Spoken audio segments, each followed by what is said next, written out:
నమస్కారం, DTV news కి స్వాగతం. హెడ్లైన్ చూద్దాం.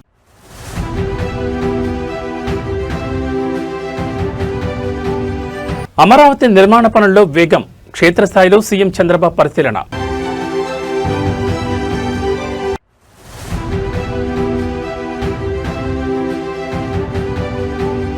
సొంతంగా కరెంటు ఉత్పత్తి చేసుకునే గ్రీన్ సిటీ, సోలార్ రూఫ్టాప్ విప్లవం.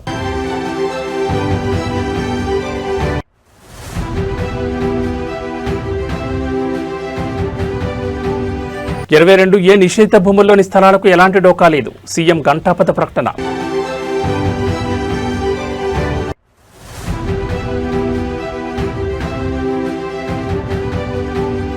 సిరిసిల్లలో కేటీఆర్ ఉచిత కంటి వైద్య శిబిరం, 5,000 మందికి లబ్ధి. ఇక డీటెయిల్స్ చూసి ఆంధ్రప్రదేశ్ రాజధాని అమరావతి నిర్మాణ పనుల్లో వేగం పెరిగింది. అమరావతిలో శాసనసభ్యులు మరియు శాసనమండలి సభ్యుల కోసం నిర్మించిన ఎమ్మెల్యే, ఎమ్మెల్సీల గృహ సముదాయాలను ముఖ్యమంత్రి నారా చంద్రబాబు నాయుడు నేడు నేరుగా క్షేత్రస్థాయిలో పరిశీలించారు. నిర్మాణ పనుల పురోగతితో పాటు అక్కడ కల్పిస్తున్న మౌలిక వసతులను సీఎం నిశితంగా పరిశీలించారు. గృహ సముదాయాలకు నేరుగా వెళ్లిన ముఖ్యమంత్రి ఫ్లాట్ల నిర్మాణం, లోపలి సౌకర్యాలు, విద్యుత్, త్రాగునీరు, డ్రైనేజ్ తదితర మౌలిక వసతుల కల్పనపై అధికారులను అడిగి తెలుసుకున్నారు. ఈ పర్యటనలో మున్సిపల్ శాఖ మంత్రి పొంగూరు నారాయణ, పౌర సరఫరాల శాఖ మంత్రి నాదెండ్ల మనోహర్, స్థానిక ఎమ్మెల్యే శ్రావణ్ కుమార్ మరియు సిఆర్డీఏ ఉన్నతాధికారులు ముఖ్యమంత్రితో పాటు పాల్గొన్నారు. రాజధాని అమరావతిని పునరుద్ధరించే దిశగా మౌలిక వసతుల ప్రాజెక్టులన్నింటినీ వేగవంతం చేయాలని అధికారులకు సీఎం స్పష్టమైన ఆదేశాలు జారీ చేశారు. ఎమ్మెల్యే, ఎమ్మెల్సీ క్వార్టర్లకు సంబంధించిన పెండింగ్ పనులను త్వరితగతిన పూర్తి చేసి ప్రజాప్రతినిధుల వినియోగానికి సిద్ధం చేయాలని సూచించారు.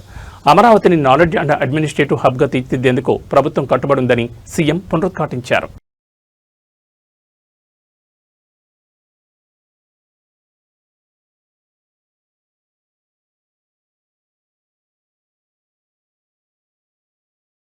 పర్యావరణ పరిరక్షణ మరియు గ్రీన్ ఎనర్జీ వినియోగంలో నూతన అధ్యాయానికి తెరలేచింది. భవిష్యత్ తరాలకు కాలుష్య రహిత వాతావరణాన్ని అందించే లక్ష్యంతో నగరాల్లో సోలార్ విద్యుత్ ఉత్పత్తిని ప్రోత్సహించే బృహత్తర ప్రణాళికలు అమల్లోకి వస్తున్నాయి. ప్రతి ఒక్కరూ తమ ఇళ్లపై సోలార్ ప్యానెల్స్ ఏర్పాటు చేసుకుని స్వయంగా విద్యుత్తును ఉత్పత్తి చేసుకునే దిశగా అడుగులు పడుతున్నాయి. సంప్రదాయ విద్యుత్ వినియోగాన్ని తగ్గించి సౌరశక్తి ద్వారా పర్యావరణ హిత విద్యుత్తును ప్రాచుర్యంలోకి తీసుకురావడమే ఈ ప్రాజెక్టు ప్రధాన ఉద్దేశం. నివాస గృహాలు, వాణిజ్య సముదాయాలపై సోలార్ రూఫ్టాప్ ప్యానెల్స్ ఏర్పాటు చేసుకోవడం ద్వారా వినియోగదారులు తమకు కావాల్సిన విద్యుత్తును తామే తయారు చేసుకోవచ్చు. మిగులు విద్యుత్తును గ్రిడ్కి విక్రయించి ఆదాయం పొందే వెసులుబాటు కూడా కలుగుతోంది. బొగ్గు ఆధారిత విద్యుత్ తగ్గడం వల్ల నగరాల్లో కార్బన్ ఉద్గారాలు గణనీయంగా తగ్గి గాలి నాణ్యత పెరుగుతుంది. సోలార్ వ్యవస్థల ఏర్పాటుకు ప్రభుత్వం ప్రత్యేక సబ్సిడీలను, ప్రోత్సాహకాలను అందిస్తుండటంతో ప్రజల నుంచి విశేష స్పందన వ్యక్తమవుతోంది. కాలుష్యం లేని స్వచ్ఛమైన నగరాన్ని నిర్మించడంలో ప్రతి పౌరుడు భాగస్వామి కావాలని అధికారులు పిలుపునిస్తున్నారు. గ్రీన్ ఎనర్జీ, మీరు ఈ విషయం కూడా గుర్తుపెట్టుకోవాలి. ఇక్కడ వాడే కరెంట్ అంతా మీ ఇంటి పైన మీరందరూ సోలార్ ప్యానెల్స్ పెట్టుకోవాలి. మీరే కరెంట్ ఉత్పత్తి చేసుకోవాలి. చాలకపోతే మేము గ్రీన్ ఎనర్జీ తెస్తాం, అది కూడా ఇక్కడ ఇస్తాం. Net zero, pollution free. అమరావతిలో ఇల్లు కట్టుకున్న వాళ్ళు జీవితకాలం ఇంకొక 20-25 సంవత్సరాలు ఎక్కువగా ఉంటుంది. అది అమరావతి యొక్క ప్రత్యేకత. ఇంకొక పక్క గ్రీన్ ఎనర్జీ పెట్టినప్పుడు పొల్యూషన్ లేకుండా నెట్ జీరో తీసుకొస్తాం. ఇవన్నీ ఉంటే ఆదాయం కూడా కావాలి. కాబట్టి knowledge economy, deep tech capital. First time అమరావతిలో మీరు చూశారు, క్వాంటమ్ వ్యాలీ వచ్చింది. క్వాంటమ్ అంటే ఎవరికి తెలియదు. ఒకప్పుడు ఐటీ మాట్లాడాను, ఇప్పుడు ఏఐ మాట్లాడుతున్నా. నెక్స్ట్ లెవెల్ క్వాంటమ్ డేటా సెంటర్లు వస్తున్నాయి. మీరు ఇమాజిన్ చేసుకుంటే శారీరక కష్టపడడం కాదు, మైండ్ ఉపయోగించి, సెల్ ఫోన్ ఉపయోగించి మీరు పనిచేస్తే ఆకాశమే హద్దుగా మనం అభివృద్ధి అయ్యే అవకాశం వస్తుంది. అందుకే ఈ సిటీకి డీప్ టెక్ క్యాపిటల్ గా నామకరణం చేయడమే కాకుండా అన్ని యూనివర్సిటీలు ఇక్కడ వస్తాయి. ఎస్ఆర్ఎం వచ్చింది, విట్ వచ్చింది, అమృత్ వచ్చింది, ఎస్ఎల్ఆర్ఐ వచ్చింది. పనులు ప్రారంభించాం. Bits Pilani, one of the most beautiful campus ఇక్కడికే వస్తా ఉంది. పనులు మీరు చూస్తే వెంకటేశ్వర స్వామి దేవాలయం పక్కన, ఈ యొక్క వెస్టర్న్ బైపాస్ పక్కన బ్యూటిఫుల్ గా వచ్చే పరిస్థితి వస్తుంది. హైదరాబాద్ కుకట్పల్లి కేపీహెచ్బీ కాలనీలో పేదల కోసం 100 కోట్ల విలువైన 11 ఎకరాల స్థలాలను నిర్మించనున్న ఇందిరమ్మ ఇండ్ల నిర్మాణానికి ముఖ్యమంత్రి రేవంత్ రెడ్డి శంకుస్థాపన చేశారు. మంత్రులు పొంగులేటి శ్రీనివాసరెడ్డి, శ్రీధర్ బాబు, పొన్నం ప్రభాకర్లతో కలిసి భూమి పూజలో పాల్గొన్నారు. ఈ సందర్భంగా ఏర్పాటు చేసిన సభలో 22A నిషేధిత భూముల్లో ఉన్నవారి స్థలాలకు ఎలాంటి డోకా లేదని సీఎం ఘంటాపథంగా స్పష్టం చేశారు. ఏదైనా కారణంతో స్థలాలు 22A నిషేధిత జాబితాలో చేరి ఉంటే హక్కుదారులు ఆందోళన చెందాల్సిన అవసరం లేదని సీఎం భరోసా ఇచ్చారు. కోర్టు కేసుల్లో ఉన్న సర్వే నంబర్లలోని స్థలాలను పక్కన పెట్టి మిగతా వాటికి బై నంబర్లు ఇచ్చి హక్కుదారుల సమస్యలు పరిష్కరిస్తామని హామీ ఇచ్చారు. అలాగే పేదల ఇళ్లకు సంబంధించి రిజిస్ట్రేషన్ ఛార్జీలను పూర్తిగా రద్దు చేయాలని సభావేదిక అధికారులను ఆదేశించారు. రాష్ట్రంలో 3.28 కోట్ల మందికి సన్నబియ్యం, 200 యూనిట్ల ఉచిత విద్యుత్, 500కే గ్యాస్ సిలిండర్ అందిస్తున్నామని, ఆర్టీసీలో ఉచిత ప్రయాణం వల్ల మహిళలకు నెలకు 6,000 ఆదా అవుతున్నాయని సీఎం వివరించారు. 2 ఏళ్లలో 70,000 ప్రభుత్వ ఉద్యోగాలు భర్తీ చేశామని, కూకట్పల్లి, ఉప్పల్, ఎల్బీ నగర్ వంటి ప్రాంతాల్లో పేదలకు సొంతింటి కల నెరవేరుస్తామని స్పష్టం చేశారు.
పేదల కంటి చూపుకు భరోసానిచ్చే లక్ష్యంతో BRS working president KT Rama Rao నేతృత్వంలో సిరిసిల్ల నియోజకవర్గంలో బృహత్తర వైద్య కార్యక్రమం కొనసాగుతోంది.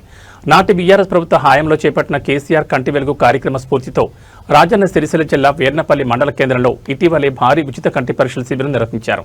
వేర్నపల్లిలో నిర్వహించిన ఈ మెగా కంటి వైద్య శిబిరంలో సుమారు 5,000 మంది గ్రామీణ నిరుపేదలకు నిపుణులైన వైద్యులతో ఉచితంగా కంటి పరీక్షలు నిర్వహించారు.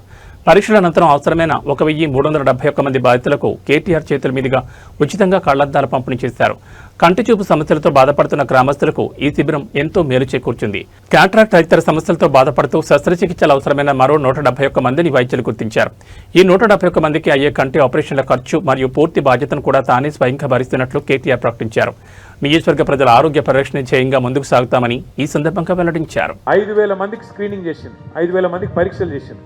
అందులో 1,371 మందికి ఇవాళ అద్దాలు ఇవ్వబోతా ఉన్నాం. దాంతోపాటు ఒక 171 మందికి మీ కంటి ఆపరేషన్లు చేయించే బాధ్యత కూడా నాదే అని చెప్పి కూడా నేను తెలియజేస్తాను.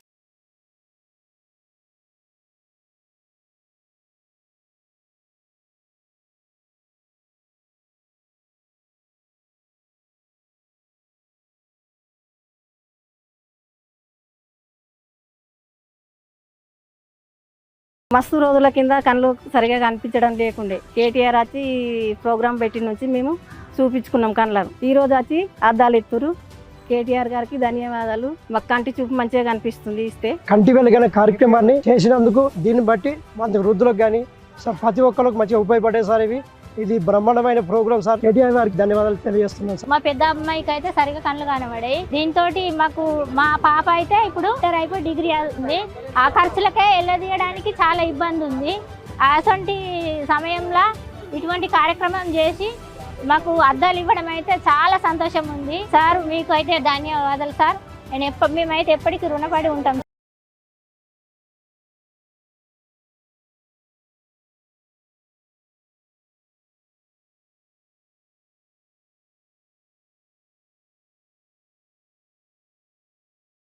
5,000 మందికి స్క్రీనింగ్ చేసింది, 5,000 మందికి పరీక్షలు చేసింది. అందులో ఇవాళ 1,350 మందికి, అలా కొంతమంది పిల్లలు కూడా ఉన్నారు, వాళ్ళకు కూడా కంటికి గ్లాసులు అవసరం పడుతున్నాయి, అద్దాలు అవసరం పడుతున్నాయి. 250 మంది పిల్లలు ఉన్నారు, అదేవిధంగా ఒక 1,100 మంది పెద్ద మనుషులు ఉన్నారు.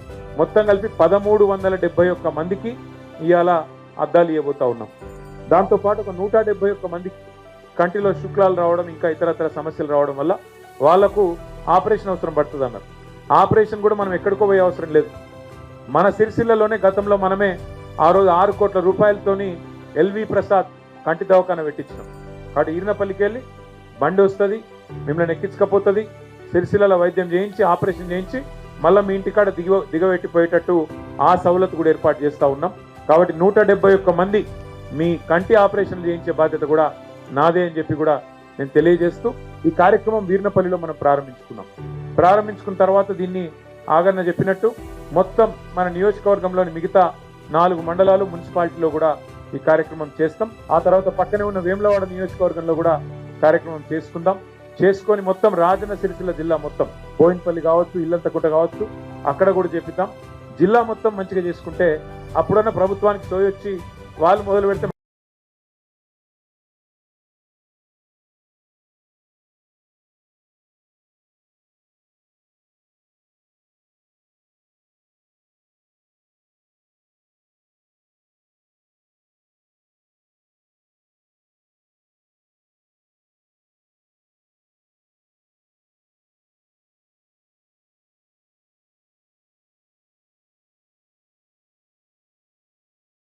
స్వాతంత్ర దినోత్సవ వేడుకల సందర్భంగా విశాఖపట్నం నగరంలో దేశభక్తి ఉప్పొంగింది. ప్రధాని పిలుపు మేరకు చేపడుతున్న హర్ఘర్ తిరంగా కార్యక్రమంలో భాగంగా విశాఖ బీచ్ రోడ్లో బృహత్తర ర్యాలీ నిర్వహించారు. స్థానిక విద్యార్థులు, యువత భారీ సంఖ్యలో పాల్గొని త్రివర్ణ పతాకాలను చేతుల్లో పట్టుకుని నిర్వహించిన ఈ ర్యాలీతో సాగర తీరం మువ్వన్నెల శోభన సంతరించుకుంది. విశాఖపట్నం బీచ్ రోడ్లోని ప్రముఖ కాళీమాత ఆలయం వద్ద ప్రారంభమైన ఈ తిరంగా ర్యాలీ యోగా విలేజ్ వరకు అత్యంత వైభవంగా సాగింది. వందలాది మంది పాఠశాల, కళాశాల విద్యార్థులు జాతీయ జెండాలను పట్టుకుని భారత్ మాతాకి జై, వందే మాతరం అంటూ చేసిన నినాదాలతో ఆర్కే బీచ్ పరిసర ప్రాంతాలన్నీ మారుమోగిపోయాయి. ప్రతి ఒక్కరూ తమ ఇళ్లపై గౌరవప్రదంగా జాతీయ జెండాను ఎగురవేయాలని, స్వాతంత్ర సమరయోధుల త్యాగాలను స్మరించుకోవాలని నిర్వాహకులు కోరారు. సమాజంలో దేశభక్తిని, ఐక్యతను పెంపొందించేందుకు విద్యార్థులు చూపిన ఉత్సాహం స్థానికులను విశేషంగా ఆకట్టుకుంది. ఈ కార్యక్రమంలో పలువురు అధికారులు, ప్రజాప్రతినిధులు మరియు ఉపాధ్యాయులు పాల్గొన్నారు.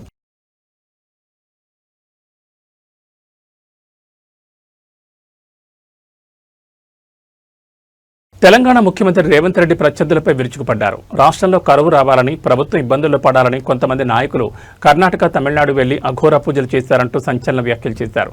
రాజధాని హైదరాబాద్కు తాగునీటి సమస్య లేకుండా దేవుడే వానలు కురిపించాడని సీఎం రేవంత్ స్పష్టం చేశారు. రాష్ట్రంలో ప్రభుత్వంపై దుష్ప్రచారం చేస్తూ వర్షాలు పడకుండా కరువు రావాలని కొందరు కుట్రలు పన్నారని సీఎం రేవంత్ రెడ్డి ఆరోపించారు. కొంతమంది కరువు రావాలని కర్ణాటక, తమిళనాడు పోయి అఘోర పూజలు చేశారని అన్నారు. నేను గొప్ప తెలుగున్నోడిని, పెద్ద పెద్ద చదువులు చదివినోడని చెప్పాను, కానీ నా సంకల్పం గొప్పది అంటూ ప్రత్యర్థులకు సీఎం స్ట్రాంగ్ కౌంటర్ ఇచ్చారు. దేవుడు తన వైపే ఉన్నాడని, అందుకే దుష్ప్రచారాలు, కుట్రలను తట్టుకుని వర్షాలు కురిశాయని రేవంత్ తెలిపారు. హైదరాబాద్ నగర ప్రజలకు తాగునీటి కొరత రాకుండా సమృద్ధిగా వర్షాలు పడేలా దేవుడే ఆశీర్వదించాడని పేర్కొన్నారు. ప్రజల సంక్షేమ ధ్యేయంగా తమ ప్రభుత్వం పనిచేస్తుందని తేల్చి చెప్పారు. హైదరాబాద్కి తాగునీటి సమస్య లేకుండా దేవుడే వానలు కురిపించాడు. కొంతమంది మాత్రం కర్ణాటక, తమిళనాడు పోయి అఘోర పూజలు చేసిరు. కరువు రావాలి, జనాలు చచ్చిపోవాలి, ఈ ప్రభుత్వం బద్నాం కావాలని. ఇట్లాంటి దుర్మార్గులు కూడా ఉన్నాడు.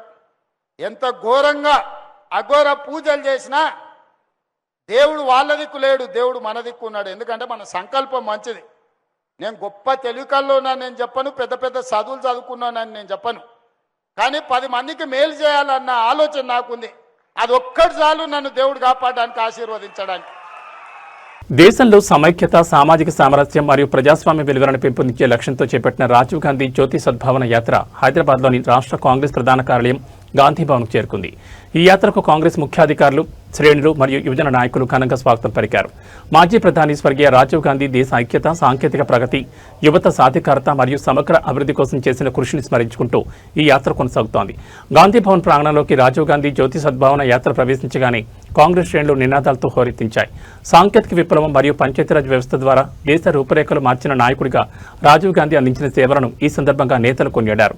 సమాజంలో సోదరభావాన్ని, శాంతి సామరస్యాలు కాపాడేందుకు ప్రతి కాంగ్రెస్ కార్యకర్త కట్టుబడి ఉండాలని నాయకులు పిలుపునిచ్చారు. రాజీవ్ గాంధీ ఆశయ సాధనని లక్ష్యంగా పార్టీ శ్రేణుల ప్రజల్లోకి వెళ్లి ఆయన సందేశాన్ని విస్తృతంగా తీసుకెళ్లాలని సూచించారు. ఈ కార్యక్రమంలో పార్టీ ముఖ్య నాయకులు, అనుబంధ సంఘాల ప్రతినిధులు పెద్ద సంఖ్యలో పాల్గొన్నారు. अमर रहे राजीव गांधी, अमर रहे राजीव गांधी, अमर रहे राजीव गांधी, अमर रहे राजीव गांधी, अमर रहे राजीव गांधी, अमर रहे राजीव गांधी, अमर रहे अमर रहे राजीव गांधी, अमर रहे अमर रहे राजीव गांधी, अमर रहे इधर उधर से उधर राजीव गांधी, अमर रहे राजीव गांधी, अमर रहे राजीव गांधी, अमर रहे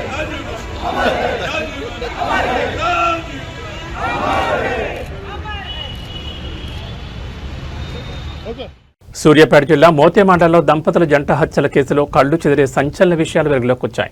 భార్యాభర్తలు నాగులు భూపాలను దారుణంగా హత్య చేసిన కానిస్టేబుల్ షరీఫ్ ఆ తర్వాత ఏమీ తెలియనట్లు నాటకమాడాడు.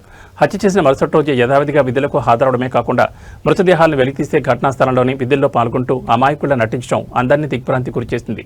మృతదేహాలు వెలికితీసే సమయంలో స్థానికులు దగ్గరకు వస్తుంటే ఆధారాలు చెదిరిపోతాయి, వెనక్కి వెళ్ళండి అంటూ కేకలు వేసి కేసును పక్కదో పట్టించే ప్రయత్నం చేశాడు. అయితే సాంకేతిక ఆధారాల వేటలో సీసీటీవీ ఫుటేజ్ ఈ కేసును మలుపు తిప్పింది. మృతదేహాలను పూడ్చిపెట్టేందుకు సుందరయ్య అనే వ్యక్తి గొంతు తవ్వడానికి పార తీసుకెళ్తున్న దృశ్యాలు సీసీ కెమెరాలో రికార్డ్ అయ్యాయి. దీంతో సుందరయ్యను అదుపులోకి తీసుకుని విచారించగా అసలు హంతకుడు కానిస్టేబుల్ షరీఫ్ అని తెలిసింది. 26 ఏళ్ల కానిస్టేబుల్ షరీఫ్కు 42 ఏళ్ల బోబాతో ఉన్న సంబంధం, ఆర్థిక లావాదేవీల వివాదమే ఈ జంట హత్యలకు కారణమని తేలింది. గతంలోనే ఓసారి బోబాను చంపేందుకు ప్లాన్ చేసిన షరీఫ్ ఈసారి పక్కా పథకం ప్రకారం సుందరయ్య సహకారంతో దంపతులిద్దరిని హతమార్చి గుంతల్లో పాతిపెట్టాడు. రక్షించాల్సిన పోలీసు అధికారి ఈ ఘాతకానికి ఒడికట్టడం స్థానికంగా తీవ్ర ప్రకంపనలు సృష్టిస్తోంది.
సమాజంలో కుటుంబ బంధాలు, తల్లిదండ్రులు, పిల్లల మధ్య సంబంధాలు ఏ దిశగా పయనిస్తున్నాయనే దానికి అద్దం పట్టేలా ఒక ఘటన ఇప్పుడు తీవ్ర చర్చనీయాంశంగా మారింది.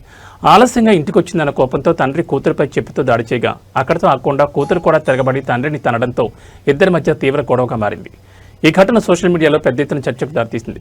ఇక్కడ ఒక కోణంలో చూస్తే రాత్రి వేళలో కూతురు ఆలస్యంగా రావడంతో ఆమె భద్రతపై తండ్రి ఆందోళన చెందడం సహజమే. తల్లిదండ్రులు చెప్పే విషయాలను కేవలం ఆంక్షలుగా కాకుండా తమ క్షేమం కోరి చెప్పే మాటలుగా పిల్లలు అర్థం చేసుకోవాల్సిన అవసరం ఉంది.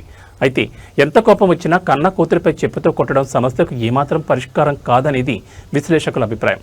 అదే సమయంలో కోపంలో తండ్రి తప్పు చేసినప్పటికీ ఆయనపై కూతురు చేసుకోవడం, తిరగబడ్డాన్ని కూడా సమర్థించలేం. స్వేచ్ఛ అంటే కేవలం మనకు నచ్చినట్లు ఉండడం మాత్రమే కాదు, కుటుంబ సభ్యుల ఆందోళనను, వారి భావాలను గౌరవించడం కూడా.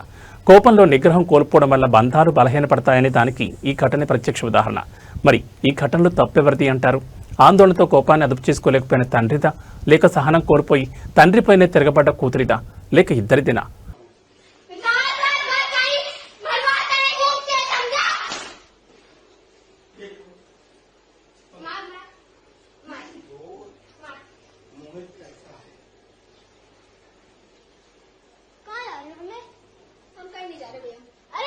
Tollywood young and promising hero Sharwanand మరియు కామెడీ ఎంటర్టైనర్ దర్శకుడు శ్రీను వైట్ల కాంబినేషన్లో ఓ క్రేజీ ప్రాజెక్ట్ పట్టాలెక్కింది.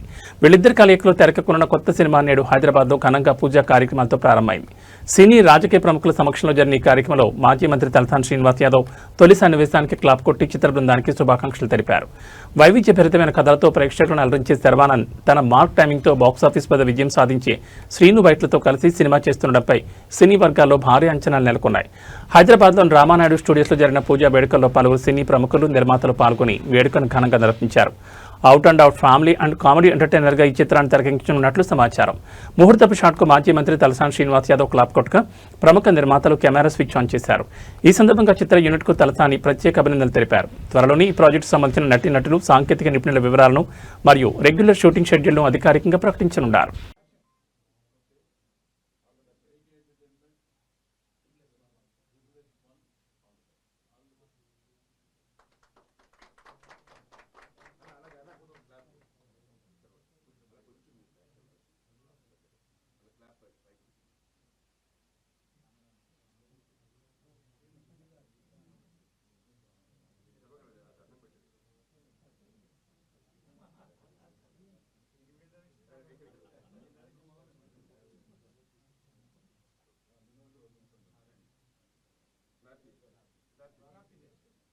పసిడి ప్రియులకు మరియు ఆభరణాల కొనుగోలుదారులకు బులియన్ మార్కెట్ నుంచి ఊరట లభించింది. హైదరాబాద్ మార్కెట్లో ఇవాళ బంగారం, వెండి ధరలు స్వల్పంగా తగ్గుముఖం పట్టాయి. నిన్నటి వరకు గరిష్ట స్థాయిలో కొనసాగిన ధరలు ఇవాళ స్వల్పంగా పతనం కావడం గమనార్హం. హైదరాబాద్ బులియన్ మార్కెట్ సమాచారం ప్రకారం 24 క్యారెట్ల మేలిమి బంగారం 10 గ్రాముల రేటుపై ₹710 తగ్గి 1,52,890 వద్ద కొనసాగుతోంది.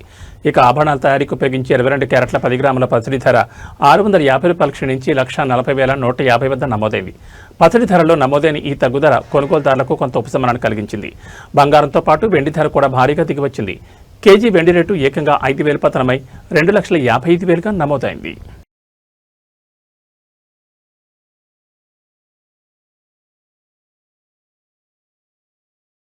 తెలంగాణ ప్రజలకు వాతావరణ శాఖ కీలక సమాచారం అందించింది. రాష్ట్రంలో ఇవాళ పలు చోట్ల చెదురుమదురుగా తేలికపాటి వర్షాలు కురిసే అవకాశం ఉందని వాతావరణ శాఖ నిపుణులు తెలిపారు. మధ్యప్రదేశ్ ప్రాంతంలో ఏర్పడిన అల్పపీడన ప్రభావంతో రేపటి నుంచి రాష్ట్రంలోని పలు జిల్లాల్లో వర్షాల తీవ్రత గణనీయంగా పెరిగే అవకాశం ఉందని స్పష్టం చేశారు. మధ్యప్రదేశ్లో నెలకొన్న ఉపరితల ఆవర్తనం, అల్పపీడనం కారణంగా తెలంగాణ వైపుగా ఈదురుగాలులు మరియు మేఘాలు విస్తరిస్తున్నాయి. దీని ప్రభావంతో ముఖ్యంగా ఉత్తర తెలంగాణ, ఈశాన్య జిల్లాలో రేపటి నుంచి ఉరుములు, మెరుపులతో కూడిన వర్షాలు కురిసే అవకాశం ఉంది. లోతట్టు ప్రాంతాల ప్రజలు మరియు రైతులు అప్రమత్తంగా ఉండాలని సూచించారు. ఈ అల్పపీడన ప్రభావంతో ప్రధానంగా ఆదిలాబాద్, ఆసిఫాబాద్, మంచిర్యాల, నిర్మల్, నిజామాబాద్, కామారెడ్డి, కరీంనగర్, సిరిసిల్ల, పెద్దపల్లి మరియు జగిత్యాల జిల్లాలో వర్షాలు ఎక్కువగా నమోదయ్యే అవకాశం ఉంది. రాగల 2 రోజుల పాటు ప్రయాణాలు చేసేవారు, వ్యవసాయ పనుల్లో ఉన్న రైతులు వాతావరణ హెచ్చరికలను గమనించి తగిన జాగ్రత్తలు తీసుకోవాలని అధికారులు కోరారు.